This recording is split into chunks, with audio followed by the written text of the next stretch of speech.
शांतिपूर्ण और भयमुक्त निर्वाचन पर उमरकोट पुलिस और सीआरपीएफ मिलित पताका पदयात्रा। साधारण निर्वाचन तारीख घोषणा हेबा परे प्रशासन तत्पर होई उठिछि। उमरकोट निर्वाचन रे शांतिपूर्ण भावे आसता विधानसभा और लोकसभा निर्वाचन आयोजन निमंते पुलिस प्रशासन तरफ प्रक्रिया आरंभ करा जायछि।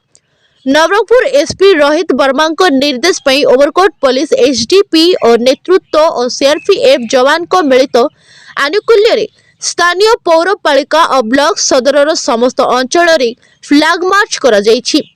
आगामी निर्वाचन को नहीं एही पताका पदयात्रा करा जायथिबा बेले संवेदनशील बूथ गुड़िकर शांतिपूर्ण मतदान पर स्वतंत्र व्यवस्था सह असामाजिक कार्यकलाप और बेआईन मद बिक्री बंद करा जिबा उपरे गुरुत्व दिया जिवो।